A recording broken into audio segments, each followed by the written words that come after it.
दोस्तों अभी रिसेंटली 23 दिसंबर 2024 से 1 जनवरी 2025 तक राजस्थान में एक ऐसा रेस्क्यू ऑपरेशन चलाया गया जिसको देखकर सबका दिल सहम गया। ये रेस्क्यू इतना इमोशनल था कि इसको देखने वाले हर एक इंसान के आंखों में आंसू आ गए।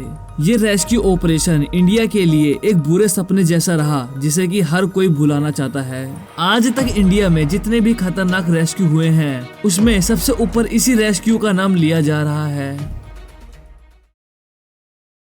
23 दिसंबर 2024 को राजस्थान में कोटपुतली के बड़ियाली धानी में रहने वाली 3 साल की चेतना दोपहर 1:10 पर अपने पापा के साथ खेत में गई। खेत के पास एक 700 फीट गहरा बोरवेल खुदा हुआ था जिसके बारे में 3 साल की चेतना को नहीं पता था। चेतना के पापा खेत में काम करने लगते हैं और चेतना वहीं पर खेलने लगती है।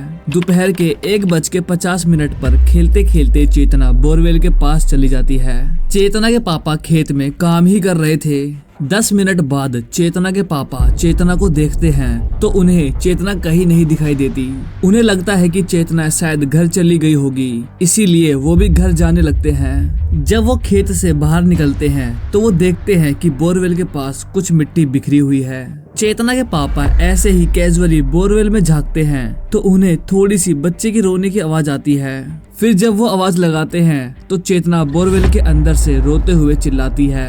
ये देखकर चेतना के पापा के पैरों से जमीन खिसक गई। उन्हें समझ में ही नहीं आ रहा था कि ये क्या हो गया। इसीलिए वो भागकर घर जाते हैं और सब लोगों को बोरवेल के पास लेके आते हैं। ये खौफनाक मंजर देखकर हर कोई तंग रह गया। किसी को समझ में ही नहीं आ रहा था कि ये क्या हो गया। गांव के कुछ लोगों ने जल्द ही एडमिनिस्ट्रेशन को इन्फॉर्म कर दिया और फिर दोपहर के तकरीबन 2:30 बजे एनडीआरएफ और एसडीआरएफ टीम मौके पर पहुंच गई। इस दौरान बोरवेल में गिरी चेतना काफी रो रही थी। लेकिन दोस्तों सबसे डराने वाली बात यह है कि ये बोरवेल 700 फीट गहरा है, पर किसी को ये नहीं पता कि चेतना इस बोरवेल में कितने फीट नीचे गिरी हुई है। एनडीआरएफ और एसडीआरएफ टीम बोरवेल के अंदर जा नहीं सकती थी, इसीलिए उन्होंने लोगों को बोरवेल से दूर किया और चेतना की फैमिली को शांत कराया।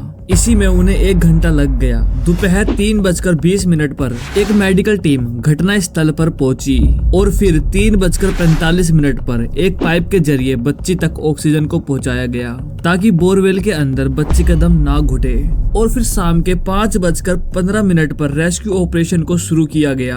पहले कुछ रस्सी डालकर बच्ची को बाहर निकालने का ट्राई किया गया, लेकिन रेस्क्यू टीम का हर ट्राई फेल होता जा रहा था क्योंकि बोरवेल के ऊपर से बच्ची दिखाई नहीं दे रही थी और किसी को पता भी नहीं था कि बच्ची बोरवेल के कितने नीचे फंसी हुई है। एनडीआरएफ और एसडीआरएफ टीम ने ऐसे बहुत से रेस्क्यू ऑपरेशन किए हैं जिसकी 2 वीडियो तो मैंने पहले भी बना रखा है, लेकिन ये रेस्क्यू अब तक का सबसे खतरनाक और खौफनाक होने वाला है।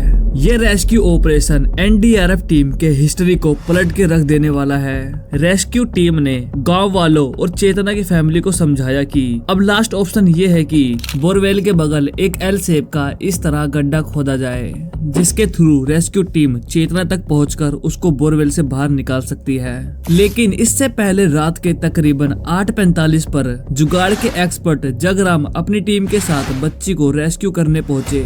उन्होंने रात के 3 बजे अम्ब्रेला यानी कि छाता और रिंग रोड से बच्ची को निकालने का ट्राई किया, लेकिन इससे भी बात नहीं बनी। फिर दोस्तों 24 दिसंबर को सुबह 5:30 बजे टीम दोबारा एक्टिव हो गई। एनडीआरएफ टीम ने पहले एक कैमरा को चेतना तक डाला जहां देखा गया कि चेतना को बोरवेल में सांस लेने में काफी प्रॉब्लम हो रही है। रेस्क्यू टीम ने चेतना की फैमिली से परमिशन लेकर एक हुक को रस्सी से बांधकर चेतना तक पहुंचाया गया। कैमरे में देखकर हुक को चेतना के कपड़े में लगाया गया। हुक लग जाने के बाद उसको ऊपर खींचा गया। होपफुली दोस्तों चेतना धीरे धीरे ऊपर आने लगी, लेकिन 30 फीट तक ऊपर आने के बाद चेतना पतले से बोरवेल में अटक गई। रेस्क्यू टीम ने बहुत कोशिश करी लेकिन चेतना पतले बोरवेल से बाहर नहीं निकली। अब गांव वालों के साथ साथ रेस्क्यू टीम के मन में यही क्वेश्चन घूम रहा था कि क्या चेतना अब बोरवेल से बाहर निकल पाएगी। बोरवेल के पास खड़े गांव के लोग और रेस्क्यू टीम इस बात से अनजान थे कि कि ये रेस्क्यू ऑपरेशन इंडिया का अब तक का सबसे बड़ा और दर्दनाक रेस्क्यू ऑपरेशन होने वाला है। जब चेतना 30 फीट ऊपर आने के बावजूद भी बोरवेल से बाहर नहीं निकली तो चेतना की फैमिली परेशान हो गई। लेकिन तभी इनके सामने एक और बहुत बड़ी प्रॉब्लम सामने आकर खड़ी हो गई। हुआ ये दोस्तों कि 24 दिसंबर को राजस्थान के कोटपुतली में बारिश होना शुरू हो गई, जिस वजह से रेस्क्यू को कई घंटों के लिए रोक दिया गया। लेकिन बारिश की प्रॉब्लम आगे चलकर रेस्क्यू टीम को बहुत बड़ा झटका देने वाली है। रात को जब बारिश रुकी तो रेस्क्यू टीम ने बोरवेल के बगल गड्ढा खोदने के लिए पाइलिंग मशीन मंगवाई। इसीलिए रात के तकरीबन 11 बजे पाइलिंग मशीन को घटना स्थल पर लाया गया। रात काफी ज्यादा हो गई थी, इसीलिए रात को रेस्क्यू रोक दिया गया।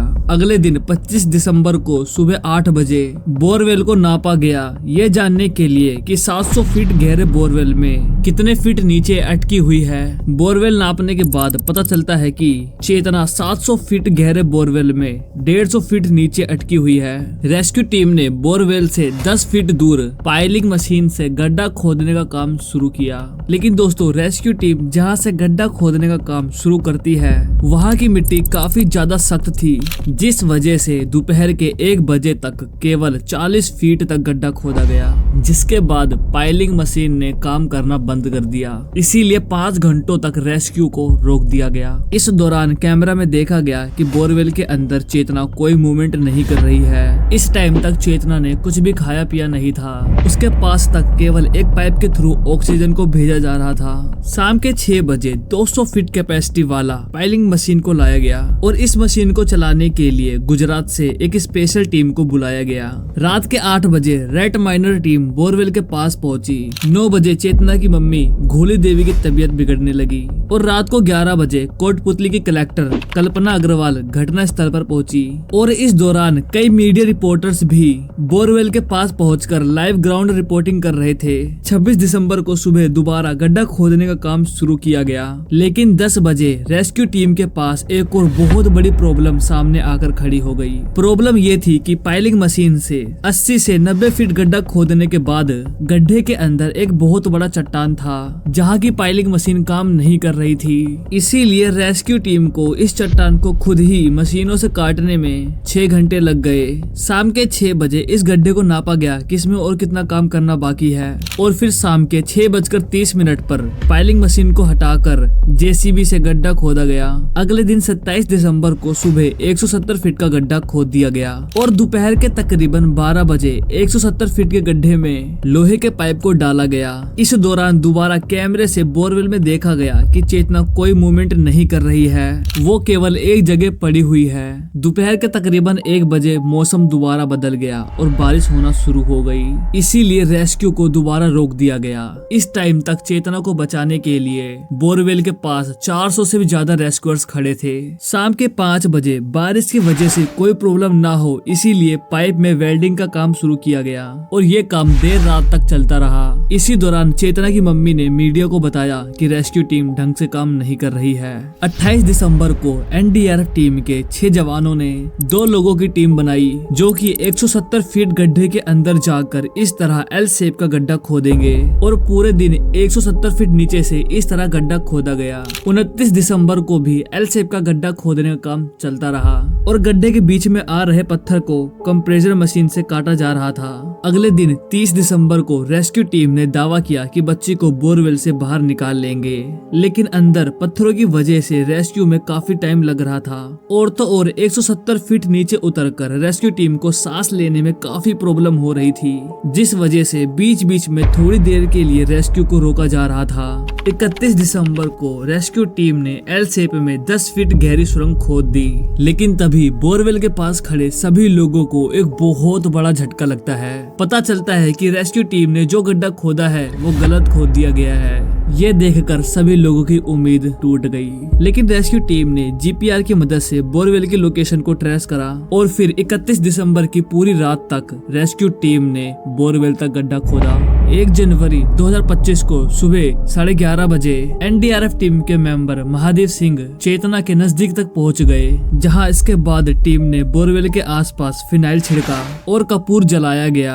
ये किसी अनहोनी सिचुएशन में बदबू से बचने के लिए किया गया था। इसके बाद शाम के 5:30 बजे एनडीआरएफ टीम के मेंबर महादेव सिंह एक कपड़े से ढककर चेतना को बोरवेल के ऊपर तक लेके आए, लेकिन इस दौरान तक चेतना कोई मूवमेंट नहीं कर रही थी। बोरवेल से निकालने के बाद चेतना को तुरंत ही हॉस्पिटल ले जाया गया, लेकिन हॉस्पिटल में डॉक्टर ने सबकी उम्मीदें तोड़ देने वाली बात कही। डॉक्टर ने बताया कि चेतना मर चुकी है। ये बात सुनकर चेतना के पेरेंट्स पूरी तरह टूट गए और उन्होंने इसका पूरा ब्लेम रेस्क्यू टीम पर डाला। उनका कहना था कि रेस्क्यू टीम ने ढंग से काम नहीं किया, जिसकी वजह से उनकी बेटी मारी गई। ये रेस्क्यू ऑपरेशन 10 दिनों तक चला और इन 10 दिनों के अंदर चेतना ने बोरवेल के अंदर कुछ भी खाया पिया नहीं था। ये रेस्क्यू ऑपरेशन एनडीआरएफ और एसडीआरएफ टीम के लिए बुरे सपने जैसा रहा। इस रेस्क्यू में टोटल 5 करोड़ रुपए खर्च हुए हैं। आई होप आपको ये वीडियो अच्छी लगी होगी।